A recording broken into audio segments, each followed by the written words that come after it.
All I can ever be to you is the darkness that we know. Ostirala iritsi zaigu, eta astea amaitzen doan heinean, pixkanaka gauzak ixtengoaz. Gaur izango ditugu gure azken hitzaldiak, alternatiben inguruan batez ere. Biharko martxarako gauzak ere prestatzen joango gara. Eta gaur gauean, afu eta zea maiz, hementxe bertan! It's my responsibility, and you don't own nothing to me but to walk away. I have no capacity. He walks away, the sun goes down. We had a meeting in Barcelona where we kind of, Fracking Ez came with this amazing proposal for having the camp here in the Basque Country, and it was just a really great moment where there was a group of people who wanted to organise something internationally, and Fracking Ez who wanted to organise something in the Basque Country, and we were like, great, let's do it together. So the programme, we've got a real range of different discussions. They're kind of themed around some particular areas, around the international anti-fracking movement, around other related struggles to do with defending the earth, around capitalism and structural issues, and then about alternatives. And we've also wanted to include some practical workshops around practical skills for struggle, for resistance, for organising in groups.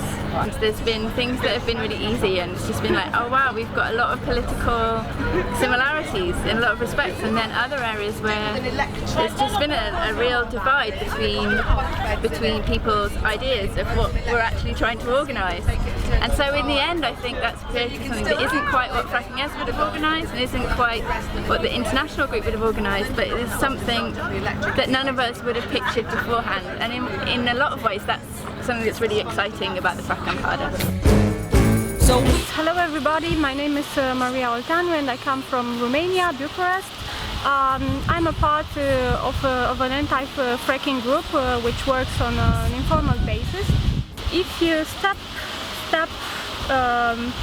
a bit behind and look at the whole situation, you get the whole picture, you see that actually, yeah, the green revolution is underway and it's unstoppable.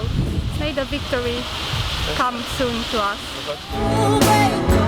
Ni Iñaki Bárcena naiz, talde ekologista batetan nago, ekologista martxan taldetik etorri naiz, kontatzera, ze alternatiba energetikoaz edo nolabait esan da krisi energetikoari, transizio energetiko hortan zertan zen nolako alternatibatan oinarritzen da. Krisi ekologikoak bere parte energetikoa oso handia dela, zor energetikoa, zor ekologikoa oso handia daukagula euskaldunok, eta nolabait, eskala diferentetan zor horreri eta krisi horreri erantzun behar diogula, horretaz aritu gara. Eta dakiguna da, ez da kontu teknologikoa, krisi ekologikotik, krisi energetikotik ez gara ateako bakarrik eguzki plakakin, hori bai, eta izerrotak beharko ditugu, eta biomasa eta beste kontu teknologiko berria behar ditugu, baina batez ere eredu sozioekonomiko aldatu behar da. Esti naiz eta egia esan parte hartzen dut herrigintzan barruan edo herri mugimendu diferenteetan.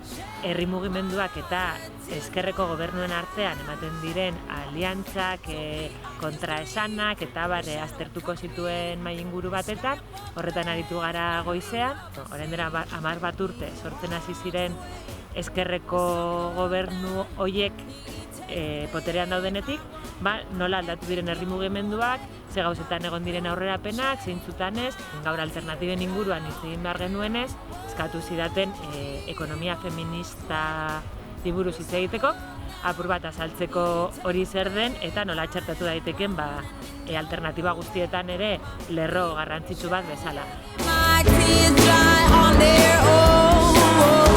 He walks away, the sun goes down, he